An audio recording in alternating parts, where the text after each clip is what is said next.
Hey guys, today I'm going to be reviewing the Donor DB2 mini pedal board. I think the best way to do that is by building a mini bass pedal board. So to build my mini bass pedal board, I'm going to be putting in all the effects that I feel are essential on this pedal board. And I do want to state that this video is sponsored by Donor, so a huge shout out to Donor for sponsoring this video and sending me this board. Okay, so before building the pedal board, I just want to go over the case and all the gear that this pedal board comes with. So it comes with this waterproof case, has a front pocket.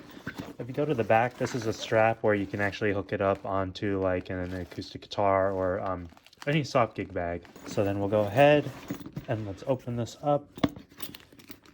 Open up this case. You'll see the pedal board is in here. The Velcro is already put on the pedal board. This Velcro is for your pedals. Comes locked in here. So you can just unhook that to get the pedal board. And then there's also another pocket here. And it comes with zip ties. Comes with patch cables. And then it comes with this strap, which I believe is used for the outside of the bag as well. So if you want to hook it on to something else, I believe this is what this is used for. So we can just take out the board. The board is pretty standard, something too huge. I didn't find the dimensions on the site, but if you look here, it's about 14 inches and then 7.5 inches. Look here, this is for guitar picks. And if you look on the back here, this is for your power supply. Okay, so that's pretty much everything the Donor DP2 comes with for the pedal board. So let's go into the effects that I've decided to choose as my essential effects for a mini bass pedal board. Okay, for my first essential effect, I've decided to choose the SansAmp VT Bass DI. So I normally use the programmable version of the regular SansAmp bass driver, but because it's not very pedal board friendly, I'm deciding to put this on the pedal board. So the reason why I choose this as one of my essential effects, it's basically an amp in a box. It gives me that extra amp sound to my Fender amp. It has a DI out, just really enhances my clean tone. You know, without a good clean tone, you can't get any other good effects. So I think getting a good clean tone is number one on my list. This pedal also does have some good dirt tones, but I'm just going to be using it for clean effects. Okay, so my second essential effect is a tuner. This is the Korg Pitch Black Custom. So my very first pedal was a Boss TU2 tuner, and those pedals are built like tanks.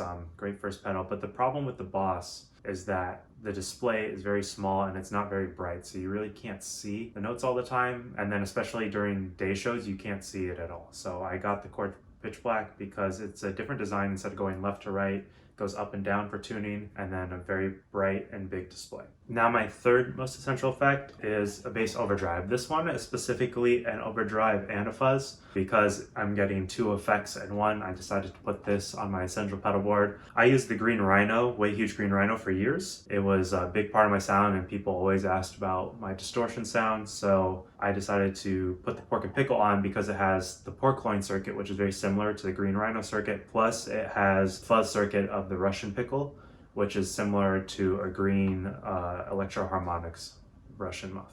Bass compressor is my fourth essential effect. This one is the MXR bass compressor. I like it because it's pretty transparent. Now, arguably, this could be the number one or number two essential effect for most bass players. For me, I picked it fourth just because I use overdrive and fuzz so much. I just think a tuner is very essential for any beginner, and as well as the preamp. This is still very important. It enhances your clean tone just like a preamp, and it really enhances your playing. Limits the range or the dynamics of your playing. So if you're going to slap, you know, it's going to really peak. So it's going to compress the tones when you're slapping and then boost up, you know, when you're playing really quietly. So limit the dynamics. So very essential pedal, and this will be the last pedal on my board. Okay, not actually a pedal, but the last piece of my pedal board is the K-Line power supply. So I needed an isolated power supply. The Harley Benton power supply is already on my other board, and K-Line sent me this pedals power supply not too long ago. I'm deciding to put this on my board. Has isolated outputs. So the issue with daisy chaining your pedals, you know, it can get very noisy. With this, I can give each one of my pedals an isolated output. So now comes the planning. I think the easiest thing will be the power supply. It actually fits perfectly. While I can put it facing down, I'm going to face this up. That way cords are not all going under this space. It just looks cleaner. These cords are going up. Plus all the pedals are going to be fed through the power up here. So it makes sense to put it up here. And then at first I thought this was where the power went. I was worried, but the power is going to be fed through here. So I'm totally fine. And this pedal board is great because it can hook it on. Not all pedal boards come with something as convenient like this. Fits perfectly. don't even notice it, and it's not that heavy. Next part is arranging the pedals so they can fit. So Donor has a lot of smaller pedals, so that's why this pedal board would fit a lot of their pedals, but regular size pedals, it does not fit as well. And unfortunately, not all these pedals have top connections. I love pedals like the Way Huge because they're on top, and if that was the case, I could just put everything up like this and it would fit, but that's not the case. I'm gonna have to make sure all these pedals fit, so some of them are probably gonna have to be sideways. I always start with my compressor first, just take my clean signal and compress it. I'm guessing this one's gonna have to be sideways. As much as I'd want to put my tuner sideways, I need to see it go straight up when I'm tuning. Right here for now, Way Huge Pork and Pickle can go dead in the middle. Sansamp can go right here. I could also do it this way. It'll depend on the patch cables. If I'm using the patch cables they gave me, I think I'm gonna have to go this way, but I just don't like having cables going out, so I'll probably do it this way. Okay, so I did a little more experimenting and it looks like I can actually fit all 4 pedals facing this way except for the VTDI, but I rarely adjust the settings on this, I guess as well as the compressor, but everything fits horizontally, so I think I'm gonna stick with this. So the first thing I need to do is just work with the wiring as well as Velcroing. So a lot of these pedals were on my actual pedal board. A lot of them are Velcroed. Since this is new Velcro and I want to demonstrate this pedal board, I'll go ahead and use new Velcro since some of the Velcro on my pedals are old.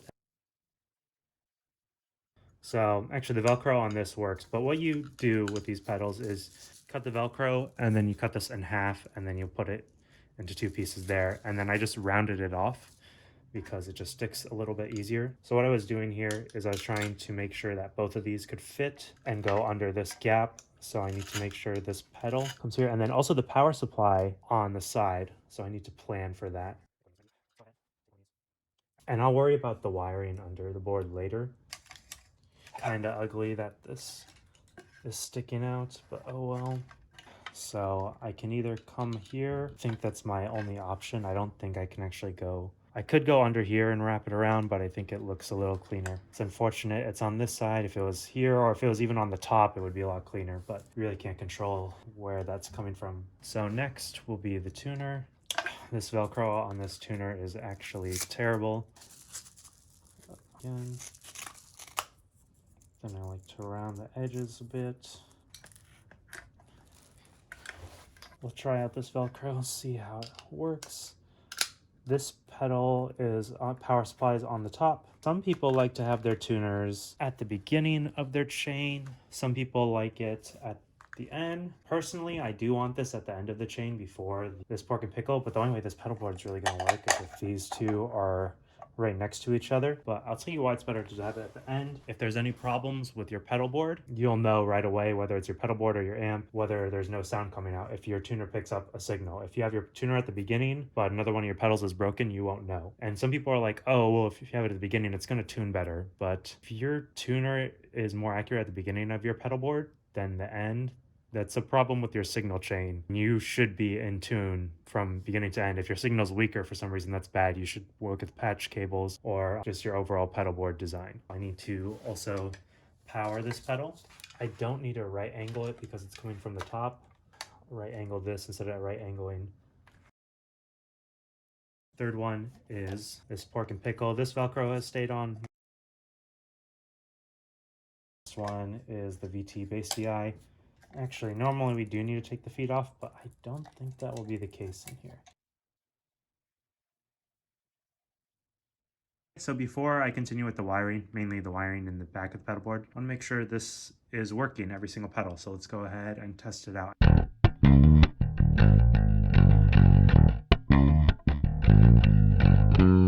Okay, so cool. I'm getting audio. Tuner looks like it is tuning. But I can tell that the compressor and the DI are working. I think I'm gonna try this, the overdrive. Perfect. So all the pedals on here are working as expected, which is good. So now I just want to clean up the wiring in the back.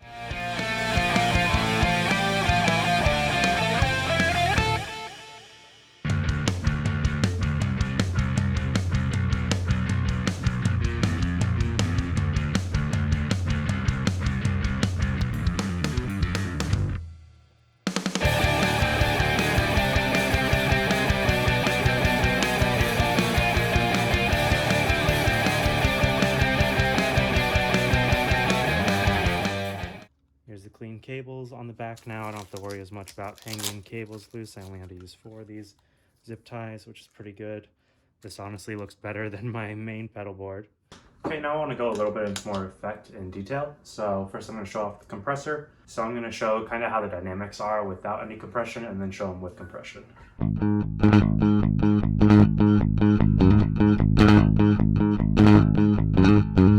All right, now with compression.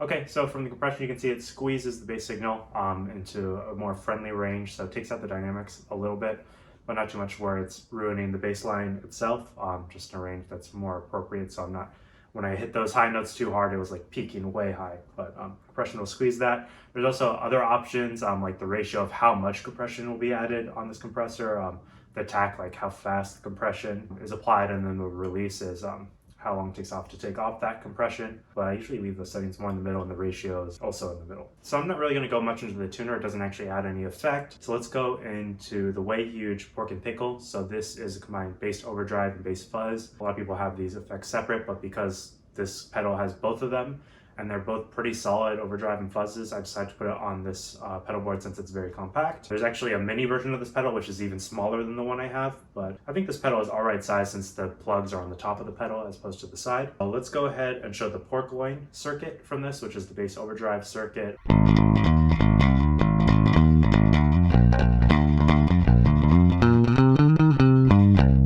Alright, now with the pork loin. And this is like a light overdrive.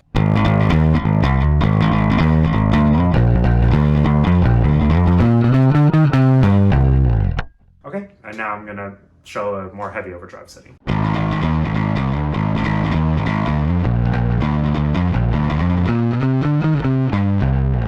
Okay, let's go into the fuzz circuit on this pedal. It's based off the Electro Harmonix Green Russian muff.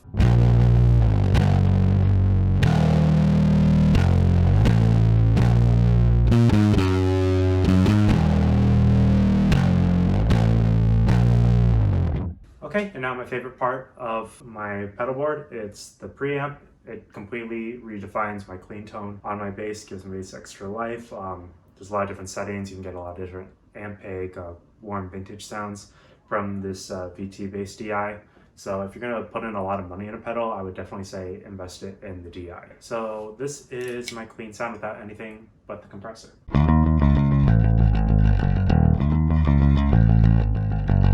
Okay, now with the preamp or the Sansamp VT bass DI.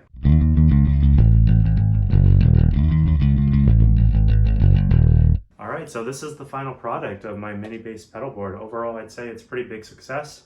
Turned out better than I thought it would be. Got my 4 essential effects: compressor, tuner, bass overdrive, Sansamp bass DI preamp. I have my isolated power supply. It's working great. There's got a strap here, so I don't have to worry about mounting the power supply on like other pedal boards. Has a little holder for picks here, which is convenient on shows in case you drop one. Sounds great. It's everything I would need for almost all my covers. A light, compact setting. For all, I'd say a great product by Donor. So going back to the review of the Donor DB2 itself, this is a very durable pedal board. It's nice, compact. The Velcro is already put on. Unlike some pedal boards, they don't have the Velcro put on. And it has a strap for the power supply, which is nice. You don't have to worry about mounting your power supply. And it came with zip ties as well, which is great. Not all pedal boards come with these zip ties. So now for some of the cons of this pedal board. I was barely able to put these pedals on. The thing is, Donor, they make really small pedals, so you could actually fit a lot of their effects on here, but I wanted to make my own effect pedal board on here. That's something that I would use.